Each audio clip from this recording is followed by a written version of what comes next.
No, man. I realize I have a hat, so I'm gonna wear it. Is the hat like a spoiler? What's that? Is the hat a spoiler? No, I'm just Okay. lazy and cozy. How are you, man? Where have you been? I'm doing good. Where have I, was that the question? Where have I been? Shit, where are you? I should say. Like, no, I'm tracking you kind of. I'm currently in Las Cruces, Mexico, New Mexico. New Mexico. New Mexico, where the Mexican food has been bliss so New. far. And then tomorrow is Tuesday, and me and Monique are going to Taco Tuesday at this insanely delicious spot that we tried. We went there yesterday. No, we went there Friday, and then we couldn't even finish it. And what we got was less cost than the taco platter. So we're going for the taco platter, and we're just gonna see how that all goes. How much was the taco platter? The taco platter is 25 with 4 beers. $25 with 4 beers. And 10 tacos. I hear And 10 another voice. tacos. Hi, Monique. Is that you? Is her? Yeah, she's getting breakfast ready. Pleasure to meet you.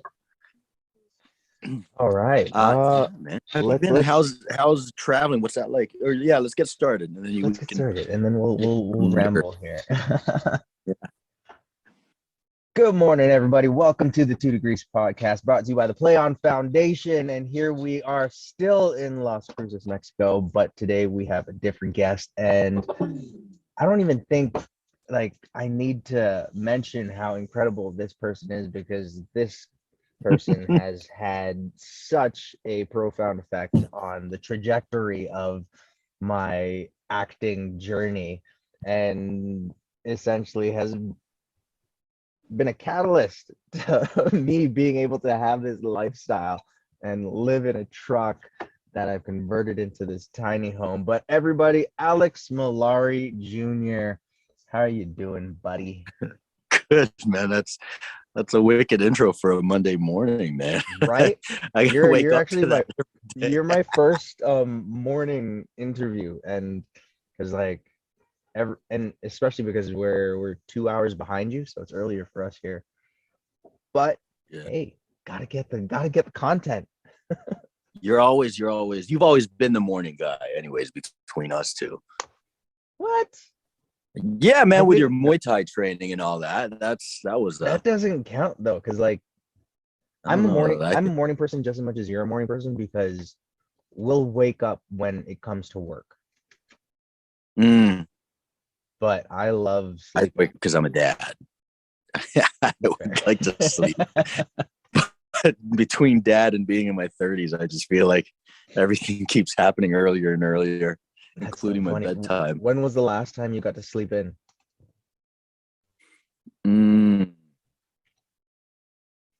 I don't know. I have the opportunity to sleep in on weekends, but I just can't. My body's not conditioned to do it anymore. It sucks. It sucks, but that's okay, man. Whatever. We all have 24 hours in a day. What are you gonna do with it? I've come to the realization that quote was invented by a rich man to keep the poor man exhausted. Probably. Because that sounds like the foundation of every capitalist plan. Yeah, where it's just like, all right, we're gonna overwork the underpaid and then tell them that they're not working hard enough. Yeah, that's definitely. I'm gonna go sleep though. It's so true. Then when you wake up early and then Lonzo's not there, spoiling. What's your go-to thing?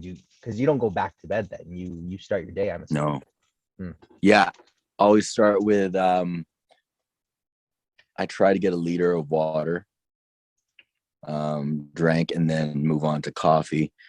And then lately it's been yoga, because I injured my back. So I did a month of yoga, and that's been great. And I have an awesome osteopath I've been seeing. He's fixed me up nicely. So I'm gonna hit workouts actually after this. I'm gonna go back to working out. And I had to take a mental health break, man. I've just been been exhausted. It's been a demanding year. Fill me in on that, because mental health is definitely something that I always try to incorporate and push. Like I had an interview a couple days ago, and then they're like, what's something that you can tell people? And my answer to that was like, we need to push the narrative that it's okay to not be okay. As cliche as that sounds, it's not mainstream enough where people still aren't accepting that fact. So like, what was your mental health breakdown into renewal like?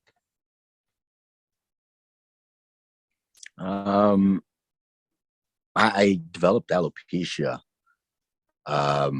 Is that how you say it? Develop alopecia? I don't know, man. Whatever. I it happened. Lost hair in patches, man, and it was all stress related. And that's when I realized, okay, I gotta. Why won't you just accept that this is my look and you just gotta be bald? You take it, man. No, I can't. I couldn't grow hair for the life of me. Like as far as like in those different patches, it was scary, man. Yeah, it was scary because one thing that I've always, taken pride in is my hair. You just grow up and you get these compliments like, "Oh my God, you got a lot of hair," and it grows quickly, and then all of a sudden my body's not doing what it usually does, and it puts you in this mental zone of just, am I breaking down? Am I less than what I was? And I needed to take a break. I mean, I leaned out like crazy. So the diet and the working out, that was demanding as hell. And then super lean for the movie. Yeah. I didn't even need to do that. It was just one of those. You're in action here. Like the pressure is there. The pressure is there to look a certain way and to feel like you have to look a certain way and to feel like that there's the standard you have to keep up with. And reality is just really isn't there. That standard isn't there. It was nice to get there. And even when I got there at my leanest point, I was wondering if I didn't even see it. It would photograph a certain way and it would look a certain way on camera and everything. But when I looked in the mirror, I still didn't feel anything. But there's no feeling, and I'm sure you can attest to this. Like getting to the positions that we're in right now, career-wise, you thought that, I don't know. I should speak for myself. I thought that there was going to be a feeling of like, okay, cool. So this is going to click, right? At some point. I'm still looking around like, is something going to click where it feels different, but I've come to a place of realizing it's really all internal work. It comes back down to the alchemist. Yeah. Stop looking. That. Yeah. It's right there. Yeah. It's inside. Talk to me about that, because in regards to this industry and us being from Toronto, I don't know if you felt it, but I felt it, where as much as I love the compliments from all of our friends in Toronto that are from the industry and are getting in, and that comment of, "Oh, you've made it," where in what you just said, where it's like you're waiting for something to click, but then it doesn't, because that's where I feel like I've been sitting for a long while. Is that also something that you're relating to, or have you felt like you've gotten past a certain point when you're getting all these compliments of, "Oh yeah, you've made it, you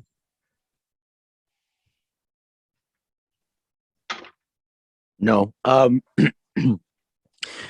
think I've gotten past a certain point in the sense of just accepting that it's work, accepting that it's work and it's very fun. And it's exhausting. It's not all happiness and roses and just always passion. It's just work. It's just regular life. Yeah. I'm not always passionate about it. I'm not always passionate about the roles that I read for. I'm not always enthusiastic about it. I'm not always okay with it. And I've come to accept that. But that doesn't take away from the passion I have for the entirety of it. Like all the work. You know what I mean? Like I watch Ashley, my partner. She says hi, by the way, and so does Alonzo. Yo, yo, I watch yo. her chip away. Sorry? Oh, I was just giving them a yo, yo, yo's. I'll let them know. I see her chip away at her art, and it's cool to see it come from a place of, you see a blank canvas, and then all of a sudden there's this hyper real man or woman or concoction of species, and there are parts that she doesn't like. For example, hands. She absolutely hates drawing hands, but she's good at it. She hates drawing hands, but she loves the entirety of the work. And that's how I feel about it, about the career. And I've come to that place where I can accept that it's just work. And I'm very passionate about what we do as artists. But there are things that I'm not going to like about it, and I'm okay with that now. And as far as things clicking, I'm okay that there is no feeling. Yeah. And that feeling can only come from me of just saying, you know what, I accept that there is no feeling. I accept that I'm very fortunate to have the opportunities that I have, and to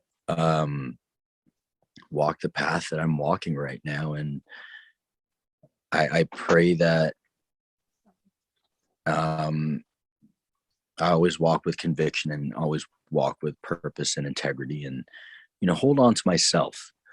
One thing I've found, and I know you have, we've had conversations about it, is that we've lost friends along the way, and not in the sense of like loss the way we've lost a friend, you know, not Nate kind of loss, but like they become other people. Yeah. And it's it's sticking to who you are, your true essence. That's what has helped me as an artist and as a working artist. I feel that. I feel that. Now, with that last thing you just said, because right now I'm talking with another friend of mine, and they're going through that phase. And what can you do to help keep that essence when everything around you like seems to be different? How do you maintain keeping your essence? Be unapologetic with who you are. Like really, really fight for yourself. Really fight for who you are. It's okay to say no. You're not going to get blacklisted, because that's Oh my gosh. that's what it is, man. It's this fear Yeah. of and desperation to be a part of something that really isn't there. It's not really a community anyways, in my experience anyways. And like, we support each other, we know each other, we see each other on set, we say hi, hello, how are you? Love your work, love what you do. You love mine, thank you. Nobody said that to you. Stop it. But there's nothing there that you're gonna get shunned from. Like, you got to be a real shit show to get shunned from something. And I think it's specifically Canadian actors, and artists overall. Not all of them. You have the very few brave ones who stick to their guns and stick to their vision, and hold on to their true essence. Thank you. And really, you're welcome, Max. I wasn't talking about you. I'm joking.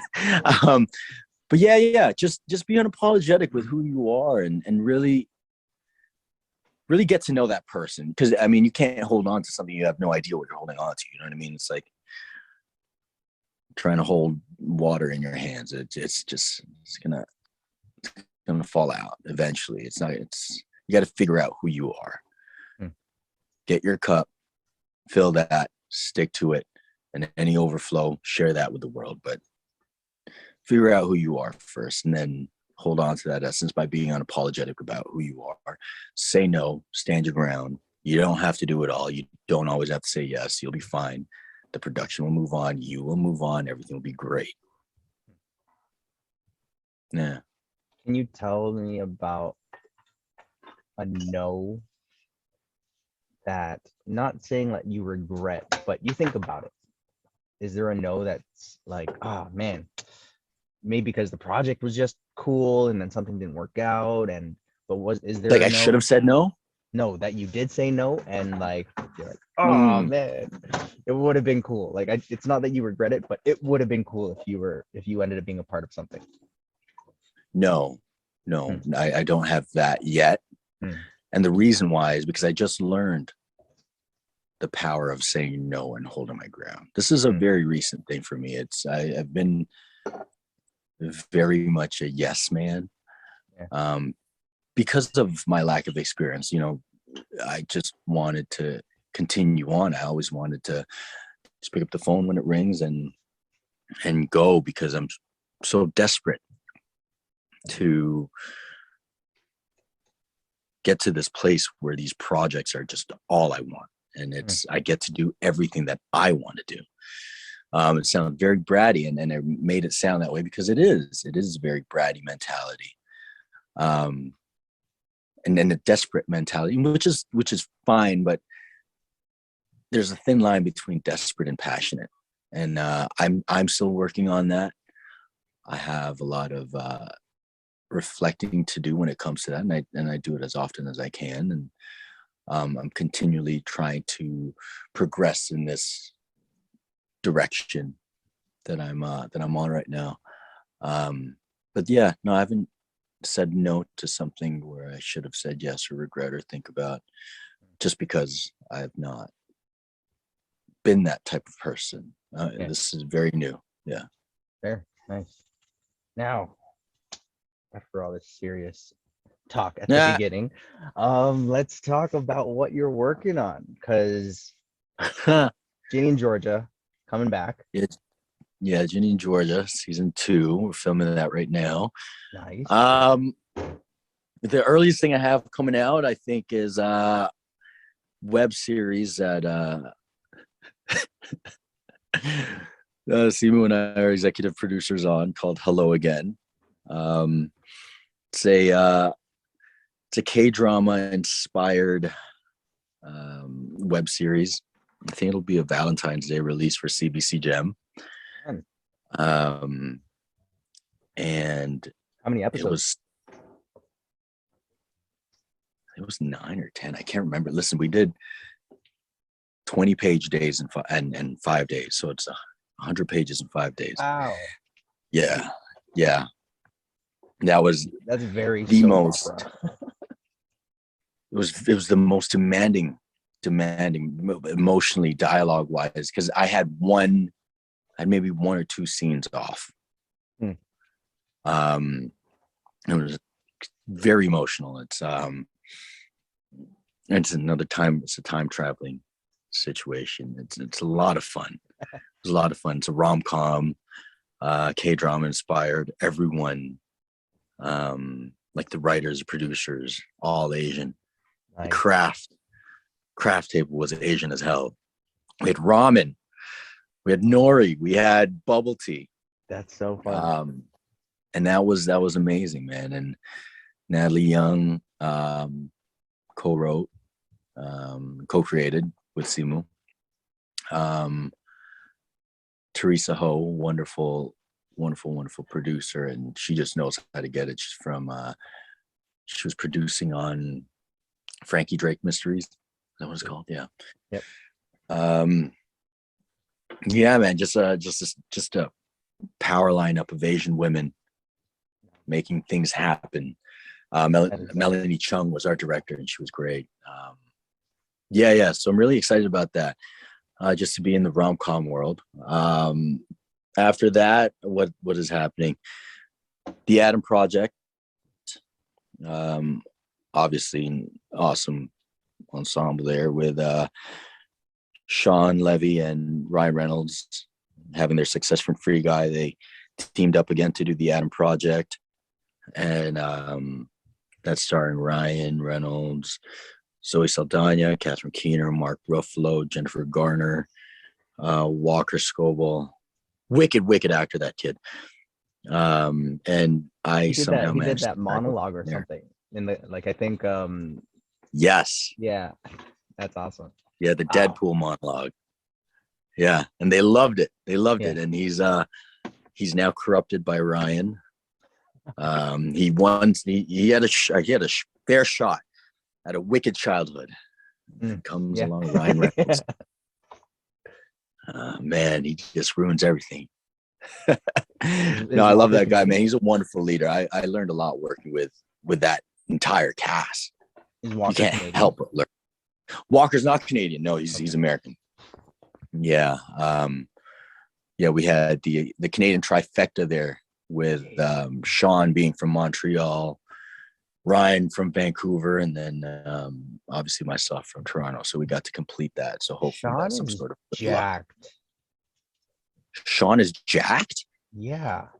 He is not jacked. Sean Levy? Yeah. No. No? No. Who are you thinking about?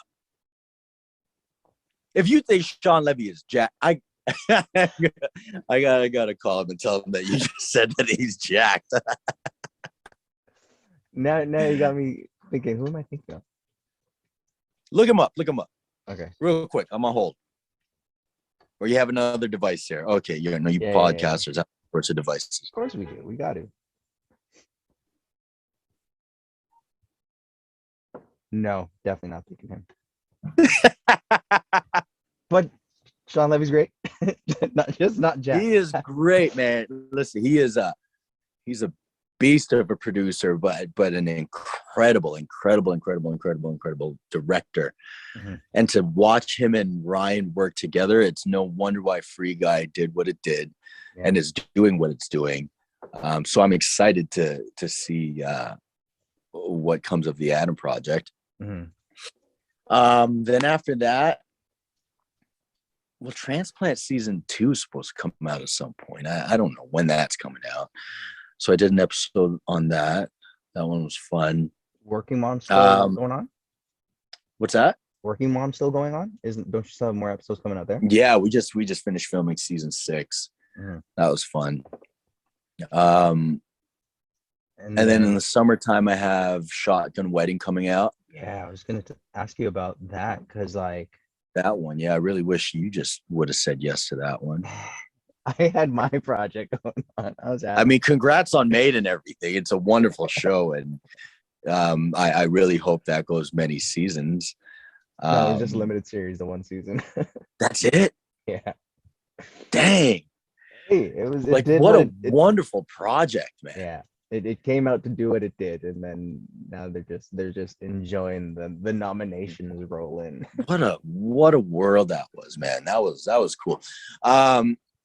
Yeah, well, I really wish you said yes. That way we could just spend time with him.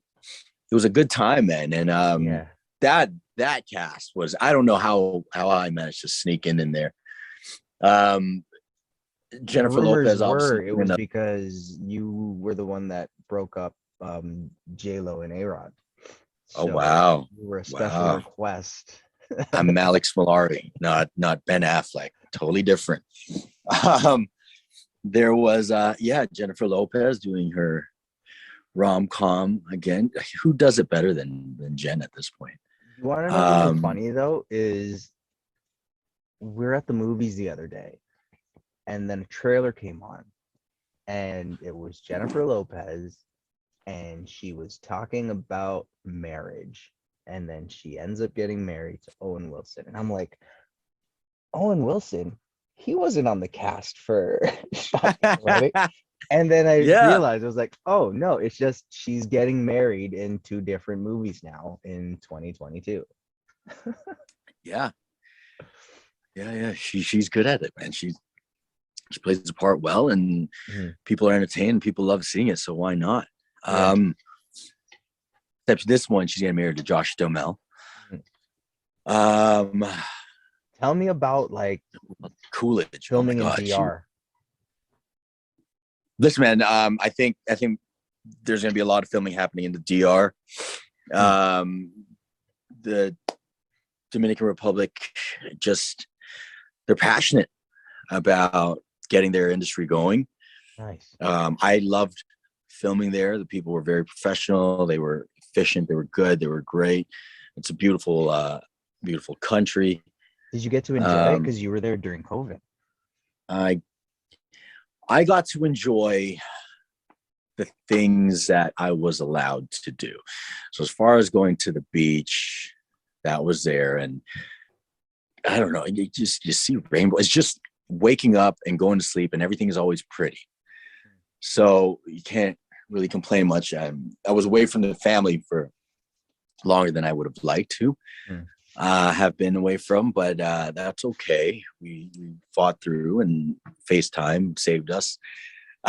um, yeah, I would go back to the Dominican to film 100%. Right. And I think more projects are going to go down there, and they deserve to get all the big projects, because it was yeah, it was a good time filming.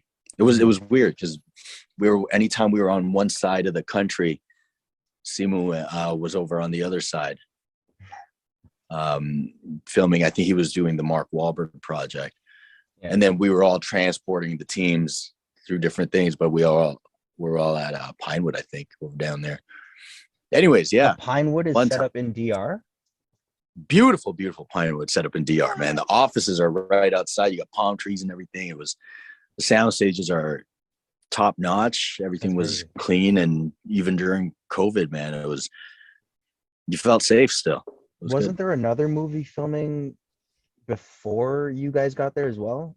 Another big one. Probably. I'm not sure. Um, Hmm. I'm not surprised, Yeah. and they're going to continue to expand, man. It's And a yeah, no, great that's place to film. Great yeah. place. Fine. I'll say yes to the next one. God. Yeah, yeah. You should have been there, right? With the that one audition that you did. That was good, man. Uh, That it is Filipino what it leader. is. The Yeah, gang leader. Oh, it's all good. yeah. All good. Oh So good, man. so well done. With that now, what's your God, take you're good. in Xavier de Guzman needs to be hired more. He's a wonderful actor. like I guess next ambition would be to get cast and then drive my truck onto the lot and then this be my trailer. Because then you get the parking, transport's there. Right? I mean, it just really would depend on base camp. I foresee a few issues, but hey, you work it. You don't let me tell you what you can and can't do. Don't let me I'll crush your. You have a dream, you go get it. I'll park I'll park this at the studio and then that'll be where it stays and then I'll stay at the studio and then it because they'll have to pick me up anyways. Get driven to if we're on location somewhere. Boom, magic. Yeah, man. Yeah, definitely. There is no pandemic. You're good. You're But good. like It's COVID friendly for sure. this is definitely COVID friendly because this is my spot. So it's like this is already Nope. my bubble Yep. in quarantine. You do it, man. Oh man. So Alex, you entered the acting world as not a father and then you became a father. Yeah. How has that affected your yeses and the projects that you want to be a part of?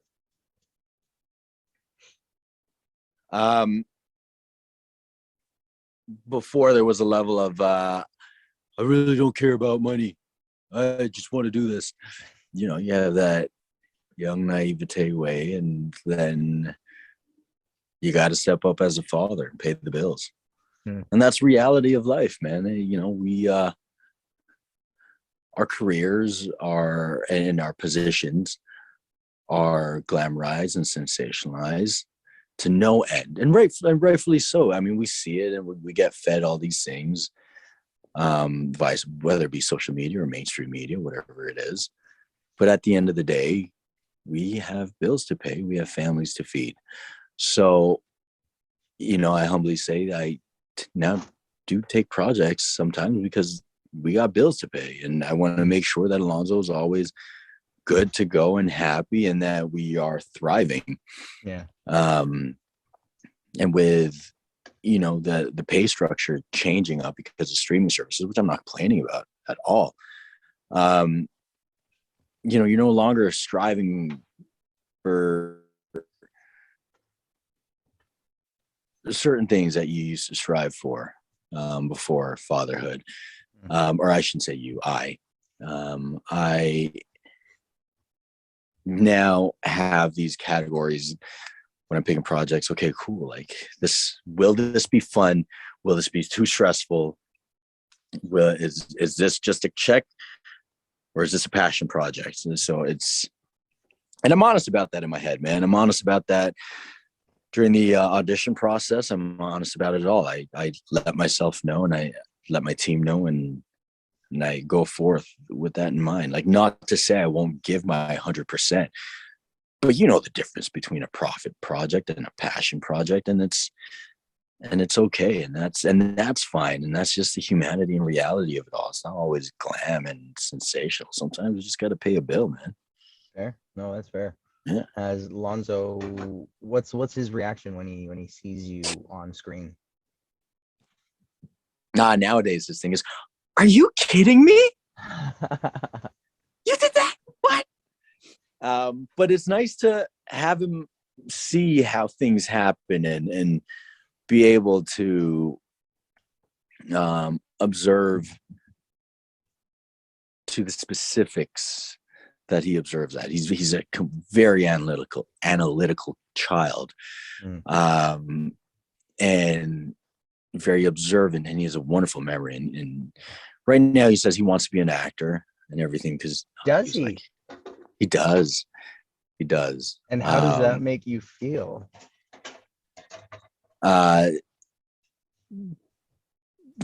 It's a proud moment, because it's just like, oh, you want to be like daddy, but at the same time I'm like, shit, that's a lot of therapy that you're gonna have to go through as an adult. I don't know if I'm ready for that. That's actually why you're working, because those are the bills that right you're saving up. Pay for the therapy. Yeah. Wow. Prolong it as long as I can. I want him to love what he does, and if he falls into acting and whatnot, I'll be there to guide him through whatever he wants to do, as long as he's happy, and as long as he's safe and mentally and physically safe and stable. Then he can go forth and do whatever he wants. And that makes me happy. And as cliche as it is, it's real. His happiness is my happiness, and seeing him joyful, it's just I mean, you met him, man. You got to spend a whole day with him. He loves you, by the way. Oh my goodness. Bill speaks about that. He's just, he's that kid, man. And so, whatever it is. And now back to your question, fatherhood is just,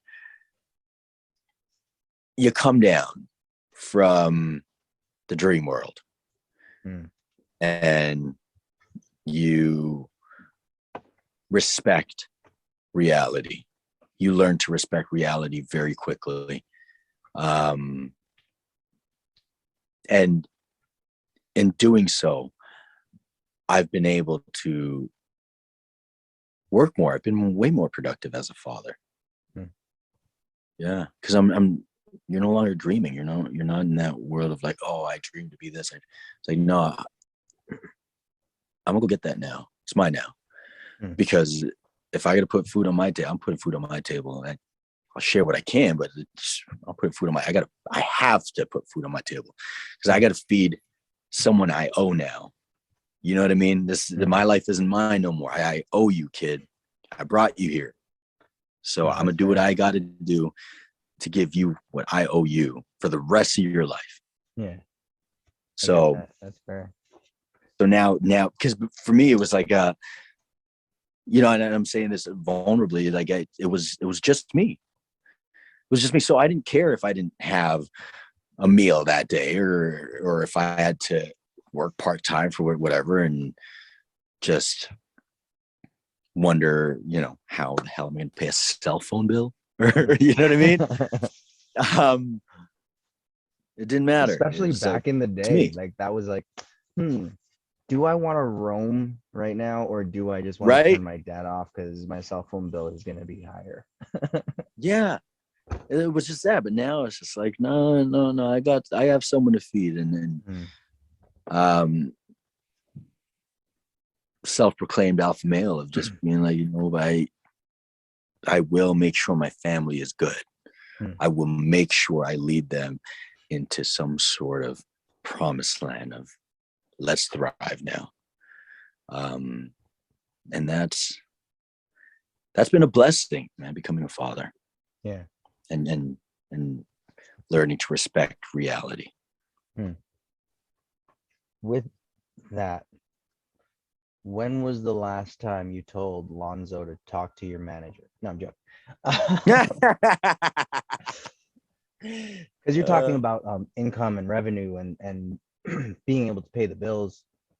Yeah. Have you, because it's been a pattern in regards to artists in the industry, especially in acting, where it's like they've branched off into directing, into writing, into producing, executive producing. Have you started putting your foot into those avenues as well? No. I mean, I was an executive producer in Hello Again. Did I know what that entailed? Absolutely not. No. Do I know now what the hell that entails? And I have a little bit of an idea, but 20 pages a day, I don't get to focus on learning and something new. I'm like, okay, cool. Do I have a say in this? Can I get my input now? And then they'll say, yeah, you're a producer. It's like, oh, okay, cool. Well, I would like to say it this way if everyone's okay with that. So what was that like then, where you had to, because I'm assuming now this was the first time you're working with two different minds. You have your actor mind and you have your executive producer mind. How was that experience?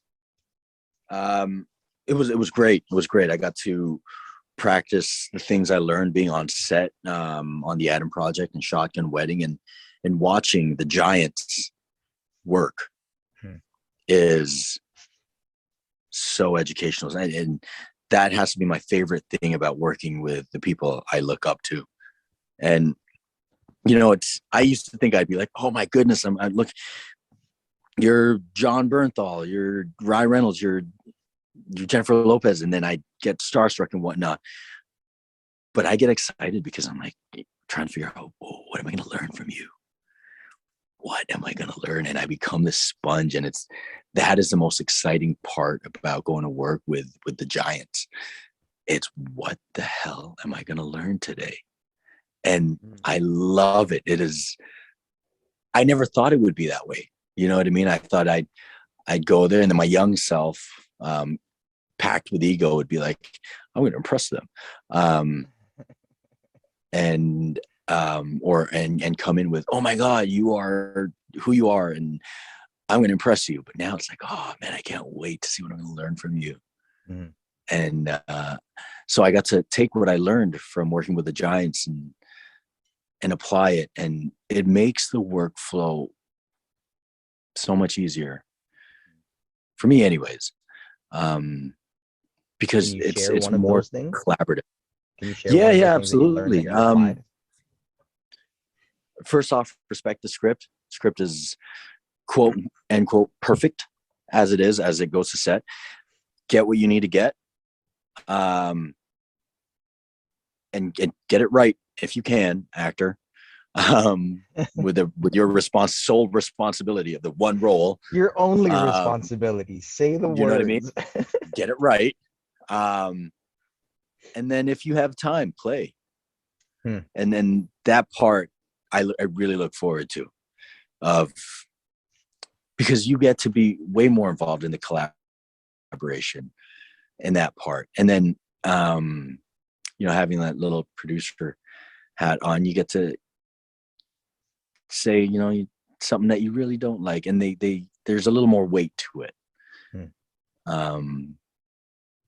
And the more experience you have, your input is valued a little more, and that's with all due respect. I say that respectfully. It's not a, oh yeah, no, now that I'm this and I've done this, now you want to hear me out. No, it's so, everyone has worked hard and has paid their dues, and you've paid a level of dues now, and so yeah, you're going to be taken a little more seriously, and it's a respect thing. It's an experience thing, and I really wish my younger self didn't have that sort of ego back then. Just like, oh, now you're going to respect me. Now it's nice. I think we had to have it at some point and get over it in order to get to a place where you are now. Yeah. And I'm glad I got out of it quick. But at the same time, it's just like, I know. Quick? Weren't you like that for 10 years? No, I'm joking.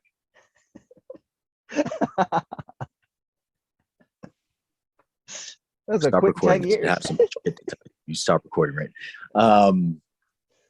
No, it's, yeah. No, like I said, man, yeah, being a father really humbles you, man. But yeah, when you see the Giants be in collaborative mode, man, it's so cool to see. It's so cool to see, to be so disciplined, to do your work, to get the basics done, always get the foundation done, and then play. And I saw the best of the best do it, and it's really cool. With working with the Giants and with learning, with the amount of incredible people that you've worked with over the years, and it's a constant learning process, what's one lesson that's stuck with you throughout your entire career so far?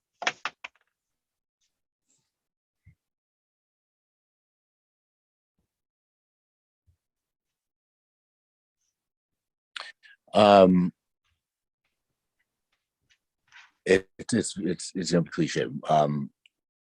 On the Adam Project, Mark Ruffalo and I, Mark is we had really, yeah, that's weird, isn't it? I just took that. It's like, wait, why do you do that? No, I guess, yeah, it is. Anyways, we had a long conversation. I had to just pick his brain, and good thing that it was a long setup. We got it was a really long setup between shots. And remember, I don't know if you still have this mindset. Maybe you do. I don't know. But back then, I used to think, when, like, a good actor, you can't see anything of that person in that character. Anything. Like, I wanted to be like, okay, no one can tell that Alex is in there at all. And as cliche as it is, the lesson is, you are the essence. Without you, Xavier, there is no life. You are it. And then, you build around that, but that life needs to come from you, your spark, because there is no other Xavier, there is no other Alex. It's cliche, but hold on to you. And that's something that I'm really working on, and really embracing. And really not just embracing, but it requires the discipline to practice that and to hold that with integrity, and to hold it gracefully too, without friction. Do you know what I mean? Because sometimes people can be like, oh no, I'm going to fight to be me. But that's not it. That's not the right approach. And I'm still learning how to do that. So I can't say out loud how to do it, because I'm still trying to figure it out for myself. Well, you have your way. Other people are going to have their own formula to do that for themselves. Yeah. And then another thing also came from Mark was, there's no right way to act. There's no right way to prep. There's no right way to do any of that. And a good teacher or coach won't tell you how to do it. They'll show you the different tools and then let you use your toolbox how you need to use your toolbox. Oh my God. Yeah, like that's crucial. That was just so good. I mean, he has a way of speaking more intelligently and poetically. So I know I'm butchering it. Oh man, it's translating really well. But yeah, those are the lessons, man. And so yeah, that's just what I'm embarking on now, and just holding on to me, and trying not to fall into the different fads and whatnot that come and go. The way that I separate myself from my characters is none of my characters wear glasses. Are you serious? I'm serious. So I love that. And I need to wear glasses. So like when I'm on set, I can't see because I don't have my glasses. But then that's where blocking comes in. Contacts make my eyes itch. So it's like if you're 5 feet away from me, we can have a nice conversation and I can act and I can look at you. But then if it's like I'm talking across a room, or if I have an audience, like they're just all a blur. And that's, to me, acting, because like I can't see you, but it looks like I can. Yeah. No, I hear you. That's okay. Shoot. Get LASIK though, dude, because seeing people makes a huge difference.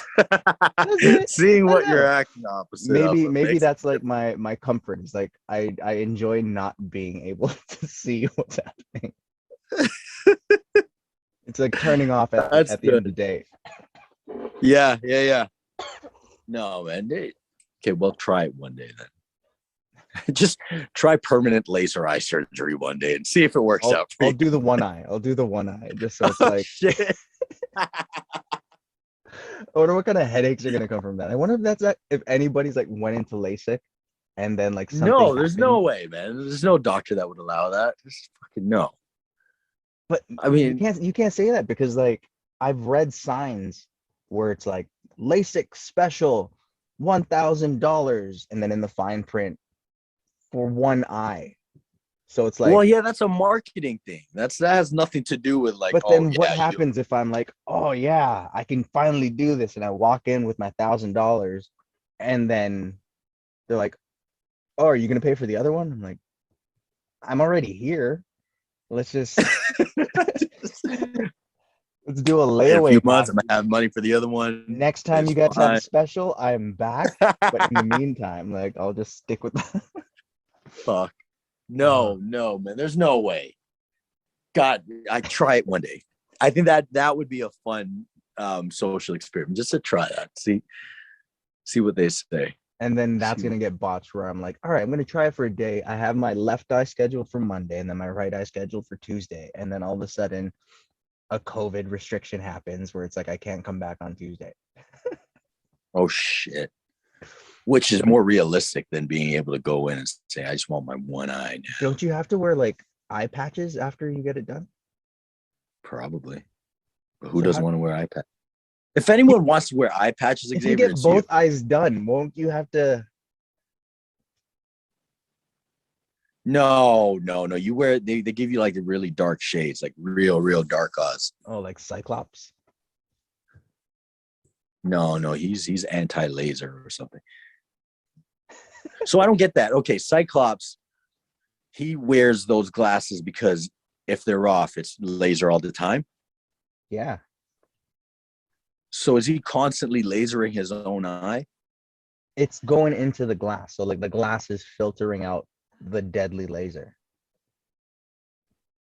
And it turns it into nothing. So they're filters. Yeah. Okay, that makes sense then. Okay. Okay. That was like that one scene where like Magneto took his glasses off and then he blew off the entire Statue of Liberty. I don't know. I don't think I've seen it. I don't think I've seen it. Are you for an actor? I've not seen a lot of movies and TV shows. Interesting. So, do you have any guilty pleasures currently?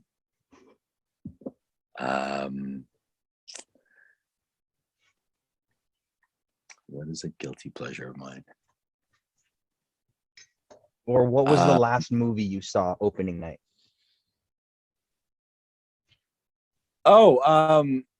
Resident Evil. I just finished doing Code 8 Part 2. That now belongs to Netflix, and was working with Stephen Amell and Robbie Amell, and Robbie stars in Resident Evil, so he had a private screening. That doesn't count. That's an opening, but it's like, it's situational that you saw it, as opposed to, oh, I gotta see this first day. Okay, you know what? You're just on a high because you went to see Spider-Man on the first day. Listen, I saw it the day before. So if we're gonna, get all important here, yeah, I saw it the day before. Did you really see the day before?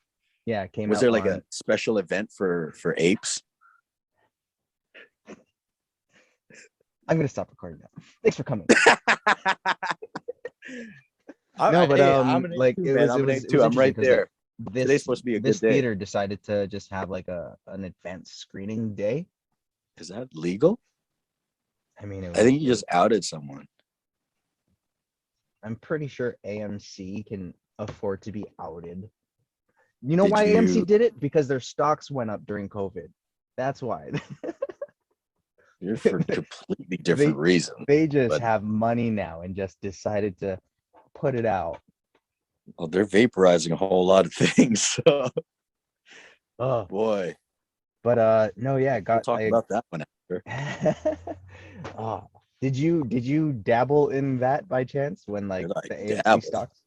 The AMC stocks? Did I dabble? Did you? Buddy, did I ever? Nice. That's healthy. Oh man, yeah. It's a once in a lifetime play. How can you not dabble into it? Are you big in like stocks in that crypto world? We're going there. Yeah. Not so much stocks, but definitely crypto. I'm the guy at the dinner who will be like, "Hey, crypto," but I'm just on a high on it right now. That'll probably even level out eventually. So then, because I'm also very versed in this world, what is exactly crypto? What exactly is crypto? I'm still trying to figure this out. So it's like you got Bitcoin and Ethereum. That's like all I know in regards to this world is that. Oh boy, there's so much more now. And then from crypto and Ethereum, you get NFTs. Oh no. This is where my head's at in regards to this world. And I have another friend who buys NFTs. Like, is that a thing? Like, you buy them and then you just sit on them? Yeah, you buy NFTs, yeah. And then like, if you want, you could sit on them, you could trade them. It's like Pokemon cards? That's what that's. It's exactly like that. Yeah, it's exactly like Pokemon cards actually. And I'm not even joking around. Like some are just more valuable than others. And people put value where they feel it's due. Interesting. And then it's none of it is real. But all the games are real. You know what I mean? Like none of it, the value of it is actually it's doesn't really hold much value. But just like anything humans do, if we decide to put value on it, and we collectively agree that one thing is going to cost this much, then we collectively agree and it becomes that. That's really all it is. And I mean, as far as computing and the actual specifics of it, like a Bitcoin is proof of work, meaning that people have to mine for it. Mining for Bitcoin it requires a lot of electricity and it's not a very green practice.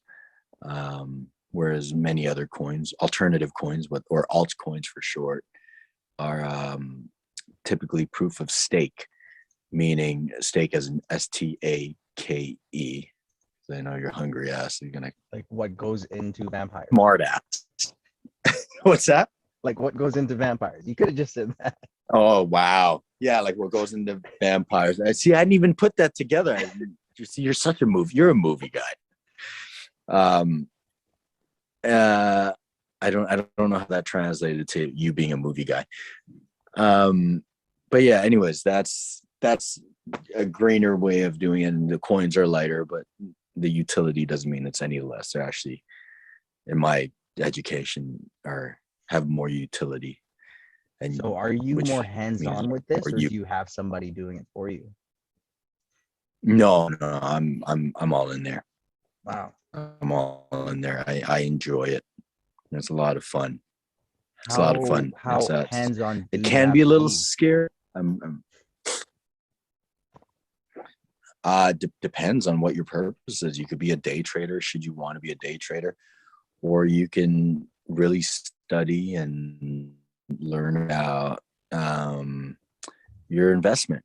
You know what I mean? Like, for example, they got I don't even know if they're called alternate realities or virtual realities, but you got like Decentraland and Sandbox.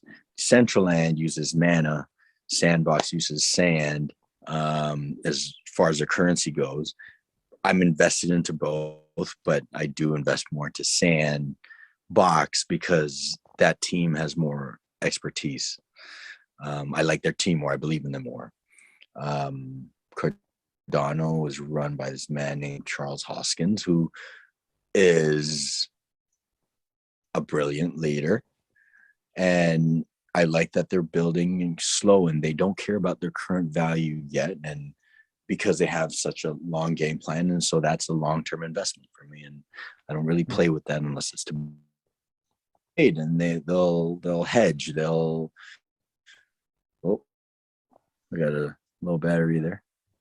You there? Yeah. Hey, Xavier, where are you? There you are.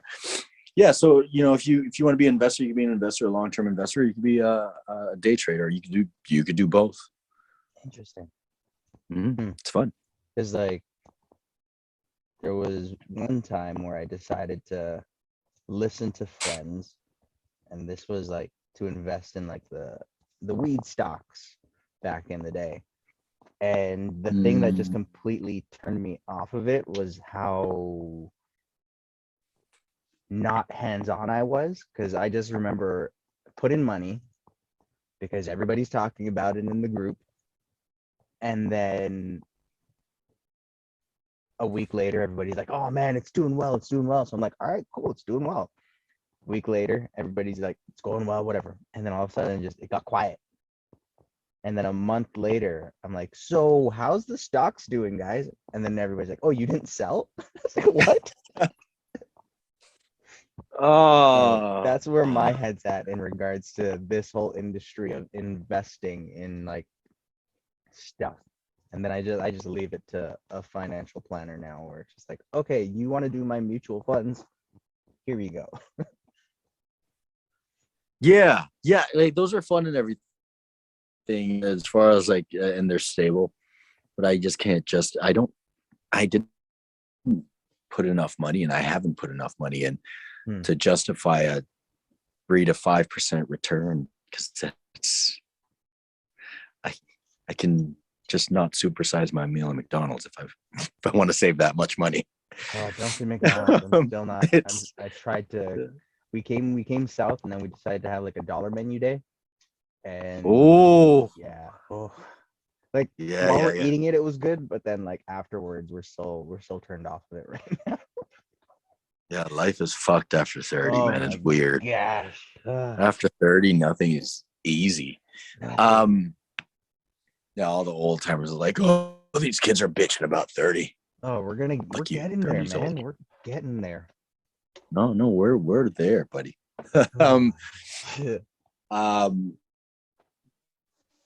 Yeah, man, like with that, you want to at least keep up with the news. There are two ways you can research or make your plays. One is subjective, where you research people and teams, and you invest into people and teams and purpose and whatnot. Is for you? Sandbox? Which is, pardon me? And that's what Sandbox is for you? That's what most of my investments are. I like to invest into people more than I do into numbers, because I think you got to risk. If you're going to play numbers, you got to put way more time into educating yourself as far as technical analytics go. You got to understand the charting, like nobody's business, to be able to see the trends, whether it's an upward trend or a downward trend. You gotta understand about hedging and shit. See, and I can't even tell you what the hell they know, but I can tell you the hell out of a certain company, where they're going, what they're projecting to do, and whether or not they can potentially get there. I invested into this one coin, this one coin or currency called XRP, while they're being sued by the SEC.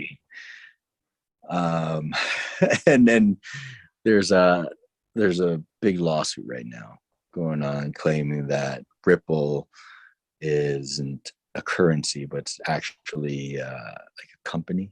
I don't know what the right word is. Yeah, I'm not even all that educated on it. But I was like, no, man, this sounds great.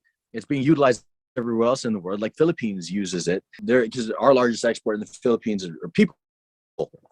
So I think there's an app or a company in the Philippines that uses XRP because the people that leave the country to send money home to their families, they get to keep more of it, which is a big part, man, because instead of going through Western Union where they keep like 20 or 30%, XRP allows your families to keep